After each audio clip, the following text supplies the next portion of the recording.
In the marble corridors of the northern palace, power moved like a predator through shadows, silent, ruthless, and utterly certain of its dominion.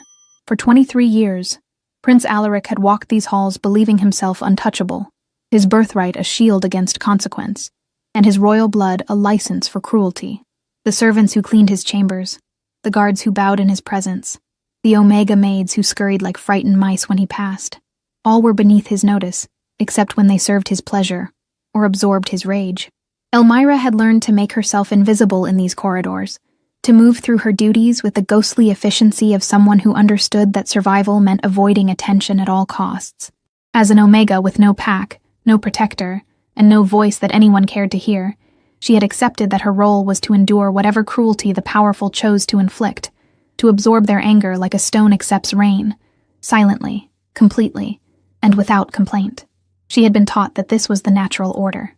Alphas commanded, betas obeyed, and omegas suffered. She had been told that questioning this hierarchy was not just futile but dangerous, that those who forgot their place risked consequences that could shatter lives like glass beneath a careless heel. So she had learned to be small, to be quiet, to swallow her pain and hide her tears until she could weep alone in the darkness where no one would witness her weakness. But some cruelties were too vicious to hide, and some moments of evil too profound to ignore. When the heir's rage found her alone in the servant's wing, when his fists became boots and his privilege became savagery, Elmira discovered that the very system designed to protect the powerful could sometimes expose them to judgment they never saw coming. In the Northern Kingdom, they whispered that the walls had eyes, and the stones had memory. They spoke of an ancient law carved in blood and honor, that those who wore crowns carried responsibilities as heavy as their rights, and that power without restraint was not strength, but the deadliest weakness of all. They never spoke of what happened when a king discovered his heir's true nature in a moment of unguarded brutality, or when an Omega's silent suffering finally found a witness powerful enough to demand justice. The corridor was about to become a courtroom, the prince was about to become the defendant, and the kingdom was about to learn that some reckonings could not be delayed, denied, or destroyed, only endured. The abuse was about to meet its match. The silence was about to be shattered, and everything the court thought it knew about power, privilege, and justice was about to change forever. Before we begin, remember to subscribe to our channel and turn on notifications. Every day, a new story awaits you. Now, let us begin. The servants' wing of the Northern Palace was designed to be forgotten. Tucked away beneath the grandeur of the staterooms and royal chambers, its narrow corridors and low-ceilinged chambers housed the silent army of workers who kept the kingdom's heart beating. Here, the marble gave way to rough stone, the crystal chandeliers to simple oil lamps, and the ornate tapestries to bare walls that had witnessed 1,000 small cruelties, but never spoken of them. Elmira moved through these halls like a ghost made flesh, her worn gray dress whispering against the stone as she carried her cleaning supplies toward the northern tower. At 19, she had already learned to measure her life in moments of invisibility, the blessed stretches of time when she could perform her duties without attracting attention, when she could simply exist without being noticed by those who held the power to make her existence painful. Her bare feet made no sound on the cold floor as she navigated the maze of servants' passages that connected the palace's working areas. She knew every shortcut, every shadowed alcove, every route that would allow her to complete her tasks, while avoiding the main corridors where nobles might wander. It was a skill born of necessity, refined by 3 years of living as the lowest member of an already forgotten class. The Omega quarters where she slept were little more than a closet with a narrow cot and a single window that looked out onto the kitchen gardens. She owned nothing beyond the 2 dresses she alternated between, a pair of worn boots for winter, and her mother's silver locket, the only thing of value she possessed, though she kept it hidden beneath her collar, where curious eyes couldn't see it and grasping hands couldn't reach it. Her mother had died when Elmira was 16, carried off by the fever that swept through the servants' quarters every few years, like a grim reminder of how little their lives mattered to those above. Her father had never been named, a secret her mother took to her grave, leaving Elmira alone in a world that had no place for unclaimed Omega orphans. Elmira, the sharp voice of head housekeeper Matilda cut through her thoughts like a blade. The North Tower chambers need attention before midnight. Prince Alaric's guests will be retiring soon, and I want every surface spotless. Yes, ma'am, Elmira replied with the automatic deference that had been drilled into her since childhood. She quickened her pace, balancing her bucket of cleaning supplies as she climbed the narrow stairs that led to the tower's guest quarters. The North Tower was one of the palace's finest areas, reserved for visiting dignitaries and high-ranking nobles who came to court the royal family's favor. Tonight, Prince Alaric was entertaining a delegation from the eastern provinces. Young lords whose fathers controlled vast territories and whose loyalty the kingdom needed to maintain. The evening had begun with a formal dinner, progressed through several rounds of increasingly expensive wine, and was now winding toward the kind of late-night revelries that princes indulged in when they believed themselves beyond observation. Elmira could hear laughter and conversation echoing down the corridor as she approached the chambers she needed to clean. The sound made her stomach tighten with familiar anxiety. Drunk nobles were unpredictable, and their entertainment often came at the expense of whatever servants happened to be nearby when they needed someone to abuse. She paused at the end of the corridor, listening carefully to gauge the mood and location of the prince's party. The voices seemed to be coming from the main drawing room at the tower's center, which meant she should be able to clean the outer chambers without encountering anyone important. If she was quick and quiet, she could finish her work and retreat to the safety of the servants' wing before anyone noticed her presence. The first chamber was a sitting room, decorated in rich blue and gold, with furniture that cost more than most people earned in a lifetime. Elmira worked with practiced efficiency, dusting surfaces and straightening cushions with the kind of precision that came from knowing that any imperfection would result in punishment.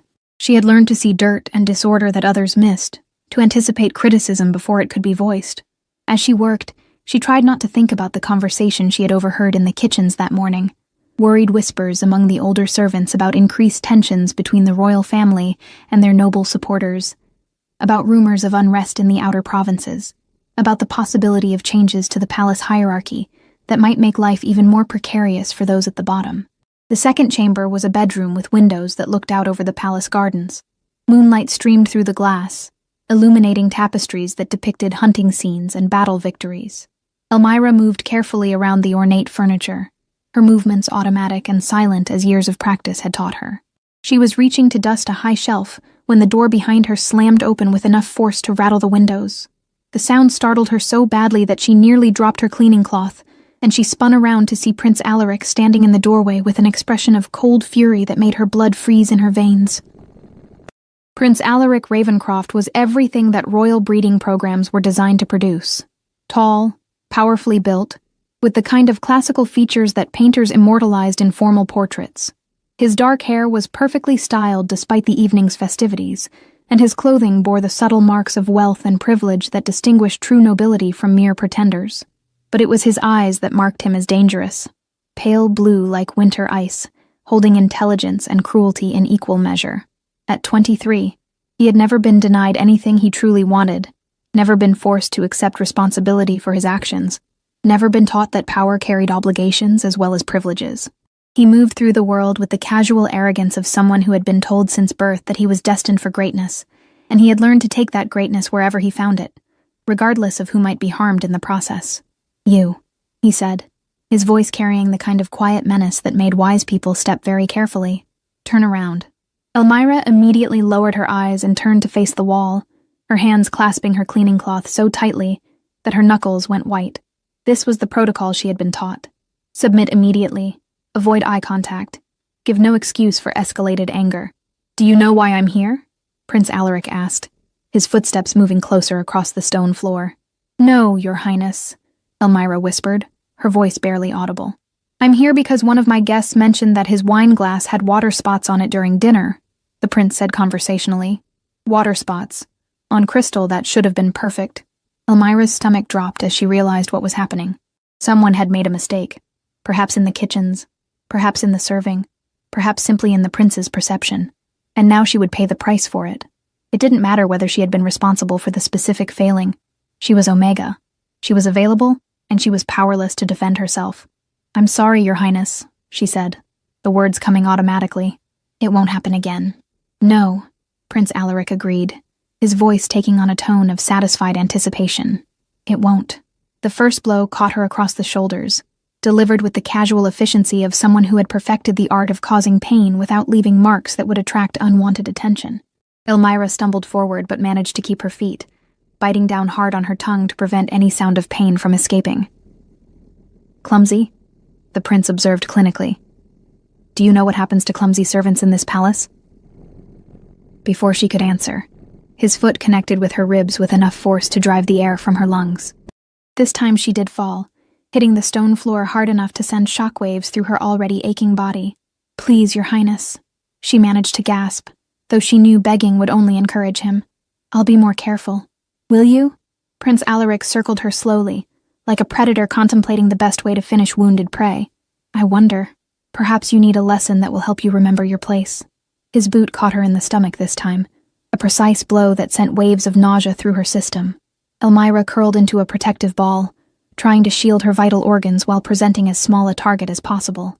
It was a skill she had learned during her first year in service, when she had been too naive to understand that fighting back would only make things worse. "Look at me," Prince Alaric commanded, his voice sharp with authority. Elmira forced herself to lift her head, meeting his eyes for just a moment before lowering her gaze again. What she saw in his pale blue stare chilled her more than the physical pain. Not anger or passion, but cold calculation and genuine enjoyment of her suffering. "Good," he said with satisfaction. "At least you can follow simple instructions. Now let's see if you can learn more complex lessons." He drew back his foot for another kick, and Elmira closed her eyes, bracing herself for the impact. In the silence of the chamber, she could hear her own heartbeat thundering in her ears, and the distant sound of laughter from the prince's guests, who continued their revelries unaware of the cruelty being enacted just rooms away from their entertainment. But the blow never came. Instead, the silence was broken by a voice that carried the kind of absolute authority that made mountains bow and kingdoms tremble. "Alaric!" The single word, spoken with quiet fury, seemed to drain all the warmth from the chamber. Prince Alaric froze with his foot still raised, his face going pale as he recognized the voice that had interrupted his sport. Standing in the doorway like an avenging deity was Alpha King Roderick Ravencroft, his massive frame filling the entrance, and his storm-gray eyes fixed upon his son with an expression of such cold rage that the very air seemed to crystallize around them. The king was 52 years old, but the decades of rule had not diminished his physical presence, or the raw power that radiated from him like heat from a forge. His dark hair was streaked with silver at the temples, and his face bore the kind of weathered strength that came from making hard decisions and living with their consequences. He wore simple evening clothes rather than royal regalia, but his authority was so absolute that crowns would have been redundant.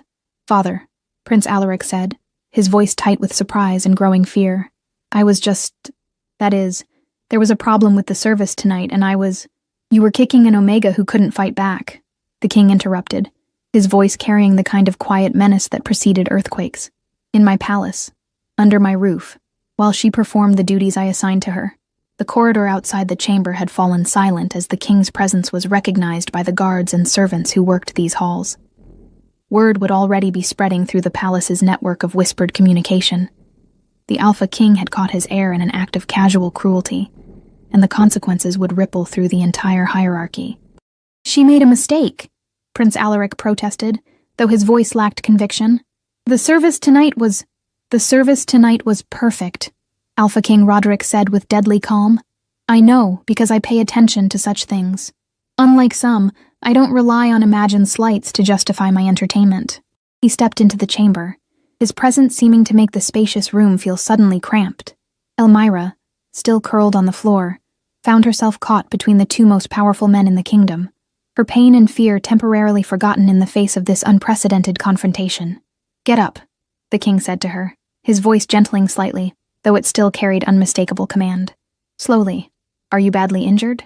Elmira struggled to her knees, then carefully to her feet, testing her ribs and finding that while movement was painful, nothing seemed to be broken. "No, Your Majesty," she whispered, though her voice shook with the effort of speaking. "Look at me," Alpha King Roderick commanded, and this time there was no cruelty in the order, only the kind of authority that demanded honesty. Elmira raised her eyes to meet the king's gaze, and what she saw there surprised her. Not the cold calculation she had learned to expect from those in power, but genuine anger on her behalf, and something that might have been respect for her composure under such circumstances. "How long has this been happening?" he asked quietly. The question hung in the air like a blade poised to fall. Elmira glanced toward Prince Alaric, whose face had gone white with the realization of what his father was asking, then back to the king's steady gaze. "Your Majesty," she began carefully. Answer truthfully," the king said with gentle authority. You have nothing to fear from honesty in my presence. Elmira took a shaking breath, understanding that this moment would define not just her future, but possibly the future of everyone who served in the palace's shadows. This is the first time Prince Alaric has noticed me, Your Majesty. But such things, they happen to servants. It's considered normal. The simple statement fell into the silence like a stone into still water, sending ripples of implication in all directions. The king's expression darkened further as he processed not just what had happened tonight, but what was happening regularly throughout his domain.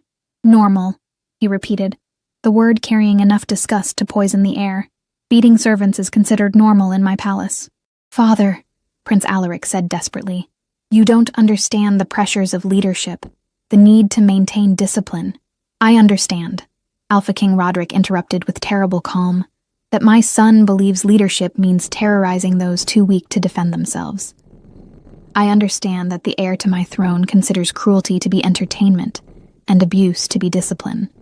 He turned to face his son directly, and the weight of his disappointed gaze made Prince Alaric step backward involuntarily. Most importantly, the king continued, his voice dropping to the kind of whisper that preceding avalanches, I understand that everything I thought I had taught you about honor, responsibility, and the obligations of power has been completely wasted. What happened next would be discussed in palace corridors for generations to come. Alpha King Roderick, the most powerful man in the Northern Kingdom, slowly and deliberately removed the insignia of rank from his son's clothing, the golden pin that marked him as heir apparent, the ceremonial dagger that symbolized his authority, the silver cord that identified him as a prince of the realm. By my authority as Alpha King of the Northern Territories, he said formally, his voice carrying to every corner of the now silent tower, I hereby strip Prince Alaric Ravencroft of all military command, all administrative authority, and all privileges of rank, pending a formal investigation into his fitness to inherit the crown. The words hit Prince Alaric like physical blows, each formal phrase stripping away another layer of the identity he had built his entire life around. You can't, he whispered. I'm your heir. I'm your only son. You are a stranger wearing my son's face. Alpha King Roderick replied with finality. The son I raised would never have lifted his hand against someone helpless. The heir I trained would have died before dishonoring his bloodline with such cowardice. As guards appeared to escort the former prince from the chamber, Alpha King Roderick turned his attention back to Elmira, who had watched this unprecedented display of royal justice with growing amazement and terror in equal measure. Miss, he said formally, I owe you an apology on behalf of the crown, and a debt that will not be easily repaid. Will you accept my protection while we determine how such failures of leadership are to be addressed? Elmira stared at the king, this man whose word could reshape kingdoms and whose anger could level mountains, and realized that her life had just changed in ways she could never have imagined. The silence she had maintained for so long was about to be broken, and the truth of what happened in the palace's shadows was about to be dragged into the light. Yes, Your Majesty, she whispered, and with those simple words, a reckoning began that would shake the foundations of the Northern Kingdom and force everyone from the highest noble to the lowest servant to confront the difference between power and justice. The dawn that followed the night of reckoning arrived cold and gray over the Northern Palace, its pale light filtering through windows that seemed to regard the world with different eyes than they had the evening before. In the space of a few hours, everything that had seemed immutable about the kingdom's hierarchy had been called into question, and the palace stirred to life with an undercurrent of tension that even the most oblivious courtiers could not ignore. Elmira sat in a chamber she had never dreamed of entering, a guest room in the noble wing, with actual windows that let in natural light, furniture that existed for comfort rather than mere function, and a bed large enough that she could stretch out completely without her feet hanging over the edge.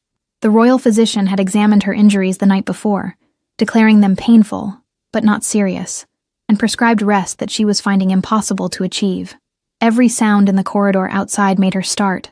Every footstep could herald either salvation or disaster. The protection the king had offered felt as fragile as morning mist, easily dispersed by political necessity or royal reconsideration. She had seen enough of palace life to know that promises made in anger could be forgotten when cooler heads prevailed. A soft knock at her door interrupted her troubled thoughts, followed by the entrance of a woman Elmira recognized, but had never spoken to, Lady Cordelia Ashworth, the king's personal secretary, and one of the few people in the palace who commanded respect through competence rather than bloodline.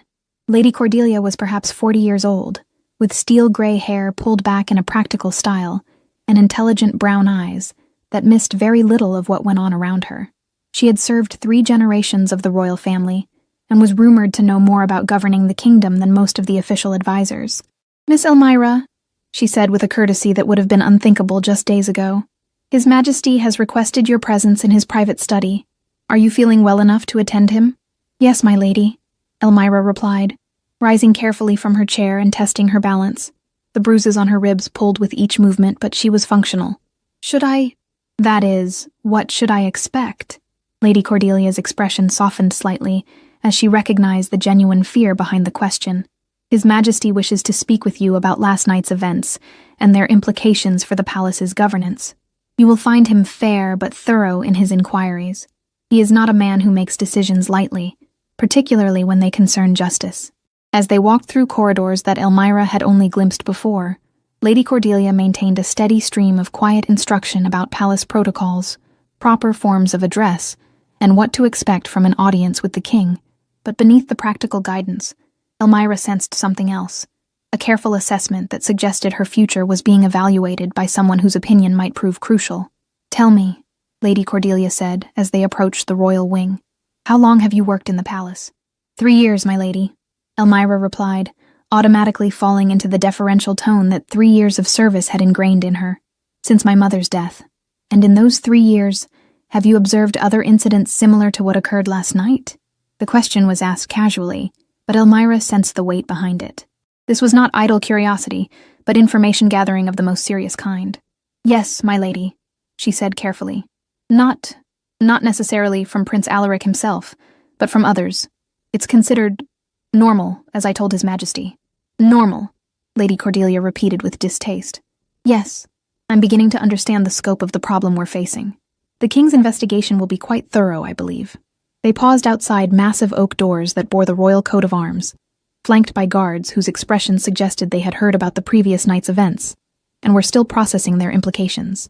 Lady Cordelia knocked once, waited for permission to enter, then gestured for Elmira to follow her into the seat of power itself. The king's private study was smaller than Elmira had expected, but infinitely more imposing. 3 walls were lined floor to ceiling with books that spoke of scholarship as well as authority, while the 4th wall held windows that looked out over the kingdom's capital city.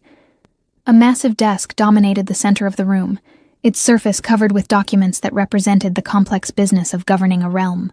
Alpha King Roderick stood behind the desk, still wearing the simple clothing he had donned the night before, but somehow managing to project more authority in his informal attire than most men could muster in full royal regalia.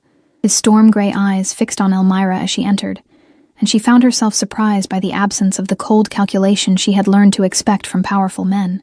"Miss Elmira," he said formally, gesturing to a chair that had been positioned facing his desk. "Thank you for coming. Please sit." She took the offered chair with careful grace, noting that it had been positioned at a height that allowed her to meet the king's eyes without having to crane her neck, a small consideration that spoke of thoughtfulness rather than mere protocol. "I trust you slept well?" the king asked, though his tone suggested he suspected otherwise. "Yes, your majesty," Elmira lied politely, unwilling to seem ungrateful for the unprecedented luxury she had been offered. "Miss Elmira," Alpha King Roderick said gently but firmly, "I am about to ask you questions that may be difficult to answer. I want you to understand that complete honesty will serve both of us better than polite evasion. Can you do that for me?" The request was phrased as a question, but Elmira understood it as the royal command it truly was. "Yes, your majesty." "Good." The king moved around his desk and took a chair that faced hers, eliminating the symbolic barrier between them. "Tell me about life in the servants' quarters. Not the official version that appears in palace reports, but the reality that you and your fellow workers experience daily." The question opened floodgates that Elmira had kept sealed for 3 years. Once she began speaking, the words poured out with the force of water through a broken dam. Stories of casual cruelty, systematic abuse, and the culture of silence that protected perpetrators while abandoning victims.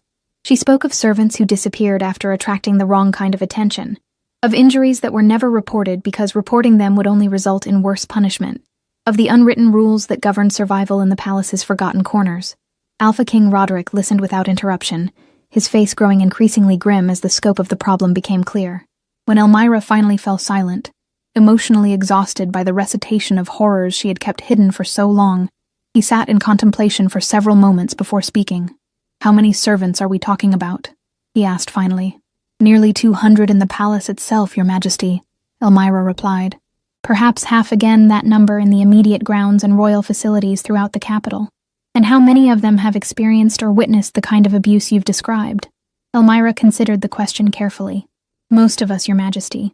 The lucky ones are those who have learned to be invisible enough that they're rarely noticed. But luck runs out eventually. The king's jaw tightened as he processed this information. And none of this has ever been reported to the proper authorities? Reported to whom, Your Majesty? Elmira asked, with the careful courage of someone who had nothing left to lose. The head housekeeper knows and considers it normal. The guard captains know and view it as maintaining discipline. The nobles who commit such acts know they have nothing to fear from servants with no voice and no protection. Until last night, Alpha King Roderick said quietly. Until last night, Elmira agreed. But Your Majesty, if I may, what happens when the shock of discovering such things wears off? When the political calculations and family loyalties reassert themselves? Prince Alaric is still your heir. I am still just a servant. The balance of power hasn't really changed. The king studied her with new interest, clearly surprised by the political sophistication hidden beneath her humble exterior. You believe that justice is temporary, but power is permanent? I believe that nothing I've seen in 3 years of palace life gives me reason to expect otherwise, Elmira replied honestly. Alpha King Roderick rose and moved to the window, staring out at the city where hundreds of thousands of his subjects lived their daily lives.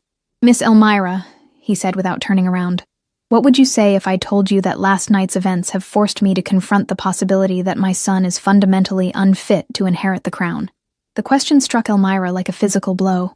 Your Majesty, I'm not qualified to judge matters of royal succession. Perhaps not, the king agreed, turning to face her again. But you are qualified to judge character, and you've had the opportunity to observe both my son and the culture that shaped him. In your opinion, is Prince Alaric capable of the kind of leadership this kingdom deserves? Elmira felt the weight of the question pressing down upon her like a mountain. This was not idle curiosity or philosophical speculation. The king was genuinely considering whether to disinherit his only heir, based partly on her assessment. Your Majesty, she said carefully, I have observed that Prince Alaric treats those beneath him as objects for his convenience or amusement.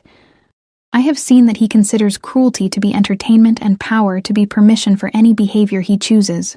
But I have also seen that he is intelligent, charismatic, and capable of inspiring loyalty among his peers. A diplomatic answer, the king observed, but not a complete one. Elmira took a deep breath, understanding that this moment might determine not just her own fate, but the future of the kingdom itself. In my opinion, Your Majesty, Prince Alaric has never learned that true leadership requires serving those you govern rather than exploiting them. Without that understanding, intelligence becomes manipulation, charisma becomes deception, and the loyalty he inspires becomes fear disguised as devotion. The silence that followed her words stretched for what felt like eternity. Alpha King Roderick studied her with an intensity that made her feel as though he was reading her very soul, searching for any sign of deception or hidden agenda. You speak with remarkable insight for someone so young, he said finally. Tell me, Miss Elmira, what do you know of your own family history? The change of subject caught her off guard. Very little, Your Majesty. My mother told me that my father was a traveling merchant who died before I was born. She never spoke much about her own family, and she took most of her secrets to the grave. Did she ever mention the name Blackthorn? The king asked with studied casualness. Elmira's hand moved instinctively to the silver locket hidden beneath her collar, the only inheritance her mother had left her. She used to sing me lullabies that mentioned that name, Your Majesty, but I always assumed they were just songs. May I see the locket you wear? Alpha King Roderick asked gently. With trembling fingers, Elmira pulled the silver pendant from beneath her dress and opened it to reveal the miniature portrait inside. A woman with her own features, but wearing clothing that suggested nobility rather than servitude. The king's expression changed dramatically as he studied the tiny painting. Lady Catherine Blackthorn, he said quietly.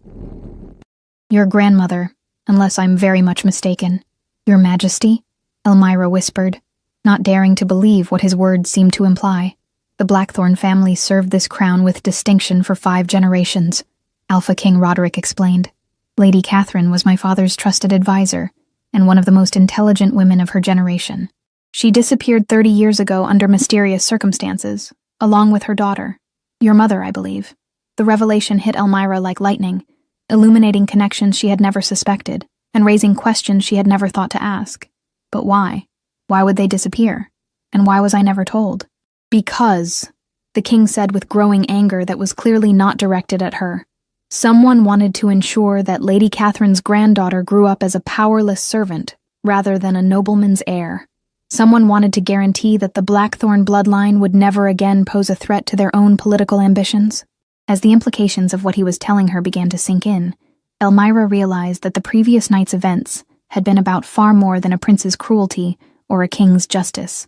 Forces had been set in motion that reached back decades, and the simple Omega Maid who had been kicked by a royal heir was about to discover that her own story was far more complex than she had ever imagined. "What happens now, Your Majesty?" she asked, though she suspected the answer would change everything she thought she knew about herself and her place in the world. "Now," Alpha King Roderick said, with the kind of determination that had built kingdoms and toppled empires. "We uncover the truth about your family's disappearance. We hold accountable those who have abused their power, and we ensure that justice is not just a temporary inconvenience, but a permanent transformation." He moved to his desk and began pulling out documents that looked ancient and official. "Miss Elmira, or should I say, Lady Catherine, you are about to learn that some reckonings are 30 years in the making, and some truths are powerful enough to reshape the very foundations of the throne itself." As the morning sun climbed higher outside the windows, casting light on secrets that had been hidden for decades, Elmira began to understand that her suffering had served a purpose she had never suspected. It had preserved her bloodline for a moment, when the kingdom would need her most, and it had taught her lessons about justice and leadership that no royal education could provide. The reckoning that had begun with a prince's cruelty was about to become a revolution that would challenge everything the Northern Kingdom thought it knew about power, inheritance, and the true cost of justice. The revelation of Elmira's true identity sent shockwaves through the palace that rippled outward like stones cast into still water. By afternoon, word had spread through the noble corridors that the Omega Maid beaten by Prince Alaric was, in fact, the missing heir to one of the kingdom's most distinguished bloodlines. The political implications were staggering, and those who had built their power on the old order began to understand that they were facing not just a king's momentary anger, but a fundamental shift in the balance of power itself. Elmira, Lady Catherine, as she was learning to think of herself, sat in the palace library, surrounded by genealogical records, family histories, and legal documents that painted a picture of deliberate conspiracy, stretching back 3 decades. Alpha King Roderick worked beside her, his scholarly attention to detail revealing depths of character that his public persona rarely displayed. Together, they were assembling the pieces of a puzzle that had been carefully scattered to prevent exactly this kind of discovery. "Here," the king said, pointing to a passage in a leather-bound ledger, "the record of your grandmother's last official act as my father's advisor. She was investigating irregularities in the Eastern Province taxation records, evidence of systematic embezzlement that would have destroyed several prominent noble families." Elmira traced the elegant handwriting with her finger, trying to reconcile the formal language of royal administration with the grandmother she had never known existed. "And she disappeared just days before presenting her findings to your father, along with all her research and your mother?" Alpha King Roderick confirmed grimly. "The investigation was quietly shelved after their disappearance, and the matter was never pursued again. At the time, it was assumed to be an unfortunate coincidence. Now it looks like murder made to appear like voluntary exile," Elmira finished, her voice steady despite the magnitude of what they were discovering. "But why let my mother live? Why not eliminate the entire bloodline?"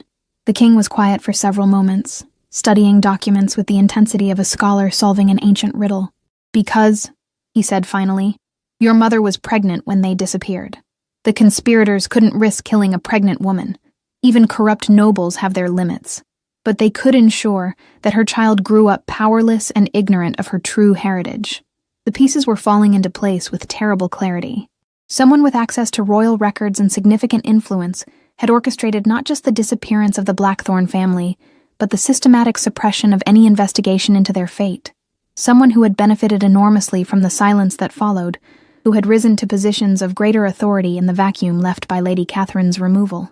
"Lord Malreth," Alpha King Roderick said suddenly, his voice carrying the kind of certainty that came from connecting the final elements of a long-standing mystery. Elmira looked up from the documents she was studying. "Your Majesty, Lord Cornelius Malreth, current chancellor of the Eastern Provinces and one of my most trusted advisors, the king explained, his expression darkening with each word. He was a minor functionary 30 years ago, but he rose rapidly in the administration after your grandmother's disappearance. He now controls exactly the territories and revenue streams that Lady Catherine was investigating. The name meant nothing to Elmira, but she could see its significance written in the king's increasingly grim expression. He's been here all along? In the palace? Advising you? Knowing what he had done? More than that, Alpha King Roderick said, rising to pace the length of the library with predatory intensity. He's been shaping policy, influencing decisions, and... The king stopped abruptly as another connection became clear. He's been mentoring my son. The implications hit them both simultaneously. Prince Alaric's cruelty, his sense of entitlement, his belief that power granted unlimited license for abuse, all of it had been carefully cultivated by someone who understood that a corrupt heir would serve his purposes better than an honorable one. Your Majesty, Elmira said carefully, if Lord Malreth has been Prince Alaric's primary advisor, then last night's incident may not have been simply the action of a spoiled prince. It may have been a test. Alpha King Roderick turned to stare at her with growing alarm. A test of what? Of whether you would protect a servant against your own heir, Elmira replied, her mind working through the political calculations with clarity that surprised even her. If you had ignored the abuse or punished me for reporting it, Lord Malreth would have known that you were either unaware of his activities or unwilling to challenge them. Either way, he could have continued operating with impunity. But because I stripped Alaric of his rank and began this investigation, you forced him to accelerate whatever plans he had for consolidating power, Elmira finished. Your Majesty, I think you may have just triggered a coup attempt. The words hung in the air between them like a death sentence. If Elmira's analysis was correct, then Lord Malreth wasn't just a corrupt administrator. He was a traitor who had spent 3 decades positioning himself to seize control of the kingdom, using Prince Alaric as his unwitting weapon and the murdered Blackthorn family as his stepping stones to power. We need proof, Alpha King Roderick said, with the grim determination of a warrior preparing for battle. Suspicion and logical deduction won't be enough to move against someone of Malreth's stature. We need evidence that even his supporters can't dismiss. Before Elmira could respond, the library doors burst open with enough force to rattle the ancient hinges. Prince Alaric strode in with a small entourage of noble supporters, his face flushed with anger and what might have been desperation.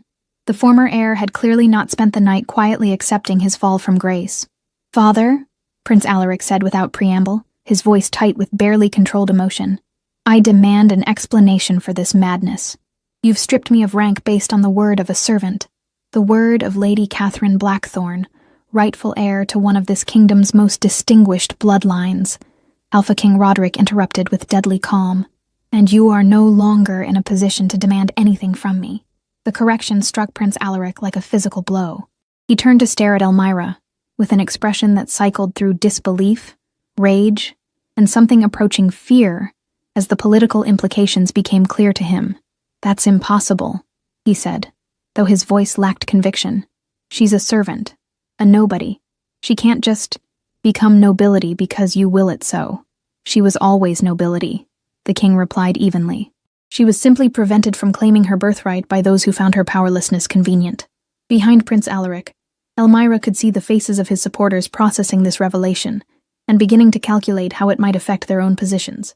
These were political creatures who understood that backing the wrong side in royal family disputes could prove fatal to their ambitions. Lord Chancellor Malreth explained everything to me, Prince Alaric said desperately. This is all part of some elaborate scheme to undermine my inheritance. The girl is obviously an imposter, coached to play this role to Lord Malreth, Alpha King Roderick repeated with dangerous quiet. And what exactly did the Lord Chancellor explain to you? Too late.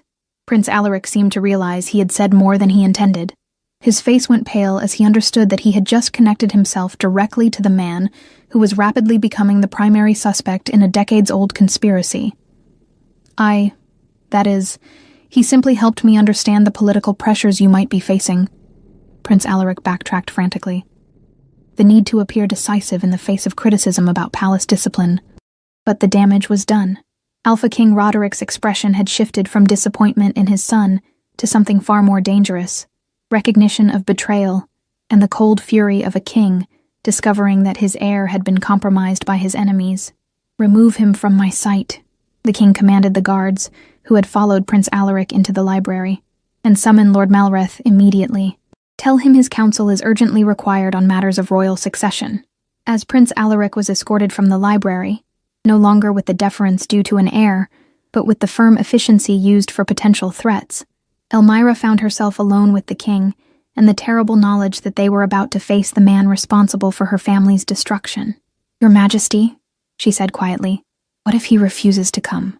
What if he's already fled the kingdom?" Alpha King Roderick smiled with the predatory satisfaction of a chess master who had just forced his opponent into checkmate. "Then he confirms his guilt and loses any chance of talking his way out of the evidence we've assembled. But I don't think he'll flee." "Why not?" "Because Lord Malreth has spent 30 years building his power base in this kingdom. He won't abandon it lightly, and he'll believe he can manipulate the situation to his advantage. Men like him always believe they're the smartest person in the room. And if he tries to have us killed rather than risk exposure," the king's expression grew even grimmer, "then he'll discover that some reckonings are inevitable, and that the crown has resources he's never suspected." As they waited for the confrontation that would determine the kingdom's future, Elmira found herself thinking about the journey that had brought her to this moment. From powerless servant to the center of a conspiracy that reached to the very heart of royal authority. The kicks and blows that Prince Alaric had delivered the previous night had been intended to reinforce her powerlessness, but they had instead awakened forces that would reshape the very foundations of the kingdom. "Lady Catherine," Alpha King Roderick said formally, using her true name with an authority that made it real in a way that mere documents could not. "Are you prepared to face the man who murdered your family and stole your inheritance?" Elmira, Lady Catherine, straightened in her chair, feeling the weight of her bloodline's legacy settling upon her shoulders like armor. "Yes, Your Majesty. I'm ready to see justice done." The library doors opened once more, and Lord Cornelius Malreth entered with the confident bearing of a man who believed himself untouchable. Tall, distinguished, with silver hair and intelligent dark eyes, he looked exactly like what he was, a capable administrator who had served the crown with apparent distinction for 3 decades. But Elmira could see beneath the polished exterior now. In his eyes, she glimpsed the calculation and ruthless ambition that had driven him to murder, betrayal, and treason. This was the man who had ordered her grandmother's death, who had corrupted Prince Alaric, who had spent decades positioning himself to steal a kingdom through patient manipulation and systematic elimination of obstacles. "Your Majesty," Lord Malreth said with a respectful bow that seemed perfectly sincere, "I understand there have been some concerning developments regarding Prince Alaric's behavior. I stand ready to assist in resolving this unfortunate situation." "Indeed you do," Alpha King Roderick replied with deceptive mildness. "Lord Malreth, I'd like you to meet Lady Catherine Blackthorne, granddaughter of your predecessor and, I believe, someone you thought you would never have to face again." The recognition that flashed across Lord Malreth's features lasted only a fraction of a second, but it was enough to confirm every suspicion they had developed. For 30 years, he had believed the Blackthorne bloodline was safely buried in obscurity. Now he faced the living proof that some truths could not be hidden forever. "Your Majesty," he said carefully, his political instincts taking over even as his mind raced to assess this unexpected development, "I'm afraid I don't understand. The Blackthorne family disappeared decades ago, and I was under the impression that their line had ended." "Were you?" the king asked with dangerous softness. "How fascinating. Because according to the records we've been reviewing, you were quite instrumental in ensuring that impression became accepted fact." The final confrontation between justice and corruption was about to begin, and Elmira understood that the next few minutes would determine not just her own fate, but the future of everyone who had ever suffered under the assumption that power could act with impunity. The reckoning that had begun with a prince's cruelty was about to reach its climax in the exposure of a conspiracy that had shaped the kingdom for an entire generation. The moment of truth had arrived, and with it, the answer to whether justice was strong enough to overcome 30 years of careful corruption and systematic abuse of power. 6 months later, the autumn light that streamed through the tall windows of the royal council chamber cast a golden glow over proceedings that would have been unthinkable just half a year before. Lady Catherine Blackthorne sat at the polished oak table that had once seemed as distant as the stars, her voice carrying clear and confident as she presented her quarterly report on the palace reform initiatives that had transformed the very foundations of royal governance. "The servant protection protocols have reduced reported incidents of abuse by 92%, she said, her gaze moving across the assembled council members, with the natural authority that had emerged once she embraced her true heritage. More importantly, servants are now reporting incidents when they occur, rather than suffering in silence. We've established 3 separate channels for anonymous complaints, and each one is investigated by an independent committee. Alpha King Roderick nodded with satisfaction from his position at the head of the table. The past 6 months had aged him in some ways. The discovery of how thoroughly corruption had penetrated his kingdom had taken its toll, but they had also revealed reserves of strength and wisdom that had impressed even his most experienced advisors. And the educational initiatives? Asked Lady Cordelia, who had assumed many of Lord Malreth's former administrative responsibilities with significantly better results. Exceeding all projections, Lady Catherine replied with quiet pride. We've established literacy programs in every wing of the palace, trade apprenticeships for those who show aptitude, and a scholarship fund for servants' children who demonstrate academic potential. The investment in human capital is already paying dividends in improved efficiency and loyalty throughout the royal household. The transformation had been comprehensive and, surprisingly, had met with less resistance than anyone had anticipated, perhaps because the revelations about Lord Malreth's conspiracy had shocked the nobility into recognizing how badly their system had failed, or perhaps because the economic and social benefits of treating servants as valuable human beings had proven impossible to argue against. Lord Malreth himself was no longer a concern. The evidence of his crimes, treason, murder, embezzlement, and systematic corruption, had been overwhelming once investigators began pulling at the threads Elmira and the king had identified. His trial had lasted 3 days, his execution another 3 minutes, and his extensive network of accomplices had either fled the kingdom or thrown themselves upon royal mercy. "What news from Prince Alaric?" Lady Catherine asked, though she suspected she already knew the answer. "Still serving with distinction in the Eastern Border Guard," the king replied, with careful neutrality. His commanding officer reports that hard work and genuine responsibility have clarified his understanding of leadership considerably. The decision to exile the former heir to military service rather than stripping him of royal blood entirely had been controversial, but ultimately wise. Away from the corrupting influences of court politics and forced to earn respect through competence rather than birthright, Alaric was slowly learning what his father had tried to teach him years too late. Whether he would ever be ready to return to the succession remained an open question, but he was at least becoming the man he should have been all along. And the eastern provinces themselves? Lady Cordelia inquired. How are they adjusting to the new administrative structure? Better than expected, Lady Catherine replied. Removing the systematically corrupt officials and replacing them with merit-based appointments has actually improved both governance and tax collection. The provinces are reporting higher satisfaction with royal authority than they've shown in decades. It was true. The comprehensive investigation that had followed Lord Malreth's exposure had revealed corruption so extensive that cleaning it out had been like lancing an infected wound, painful, but ultimately healing. The new administrators, chosen for competence rather than political connections, were proving far more effective at actually governing their territories. There is one matter, Alpha King Roderick said, his tone shifting to something more formal, that we need to address before concluding today's session.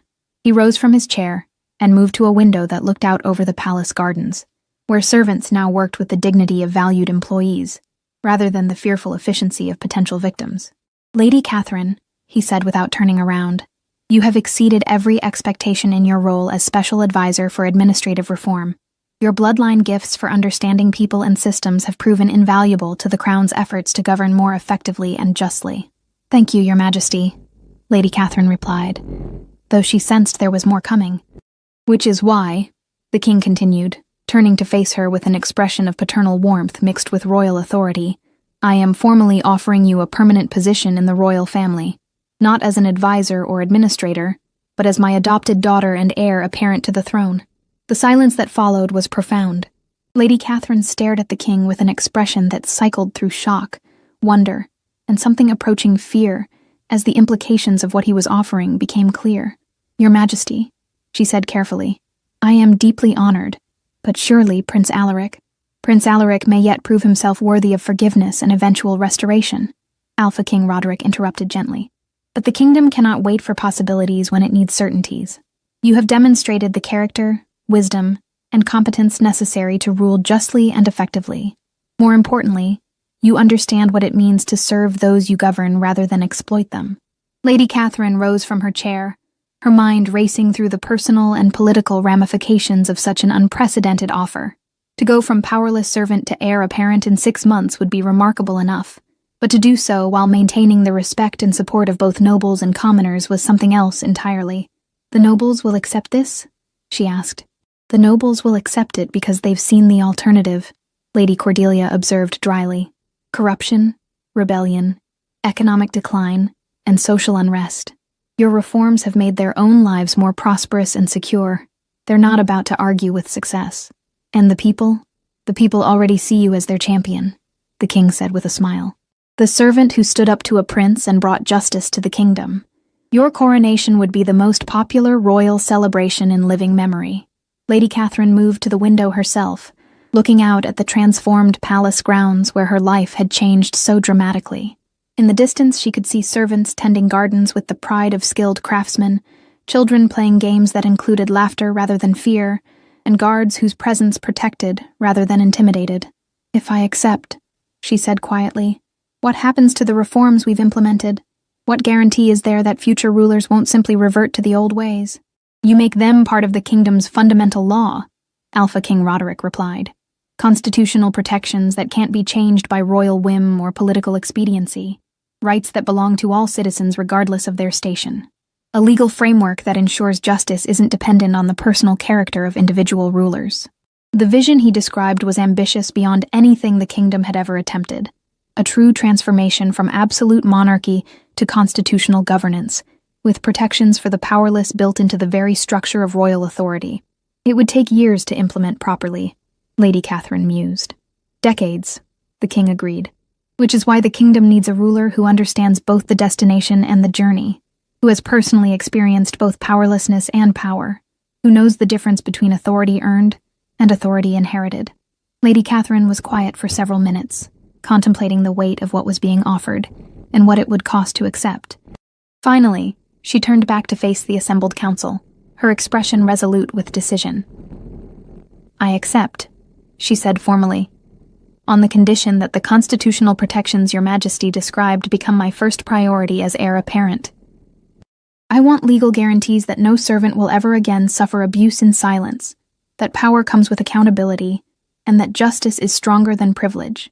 "Agreed," Alpha King Roderick said with evident satisfaction.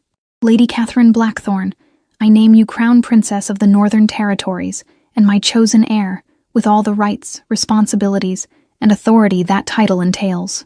As the council members rose to offer their formal recognition of the kingdom's new heir, Lady Catherine found herself thinking about the journey that had brought her to this moment. 6 months ago, she had been kicked by a prince who saw her as entertainment. Today, she was about to become a queen who would ensure that such cruelty became not just illegal, but unthinkable.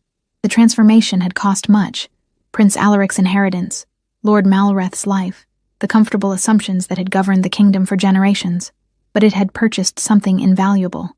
A future where power served justice rather than personal whim, where the weakest citizens had protections as strong as legal documents could provide, and where the crown's authority rested on earned respect rather than inherited privilege. That evening, as Crown Princess Catherine stood on the palace balcony overlooking the capital city, where hundreds of thousands of her future subjects lived their daily lives, she reflected on the cruel irony that had shaped her destiny. Prince Alaric's attempt to demonstrate his power over a helpless servant had instead revealed the corruption at the heart of the kingdom and provided the catalyst for its healing. Some kicks landed harder on the one who delivered them than on their intended victim. Some cruelty destroyed the cruel rather than the innocent. And some reckonings, once begun, reshaped not just individual lives, but the very foundations of justice itself. The Omega Maid was gone, transformed into the Crown Princess, who would rule with the hard-won wisdom of someone who had learned power's true cost through powerlessness itself. The kingdom's future stretched ahead, bright with the promise of justice earned rather than justice hoped for.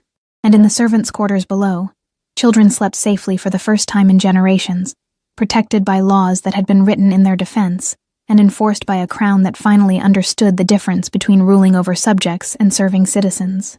The reckoning was complete, but the work of justice had only just begun.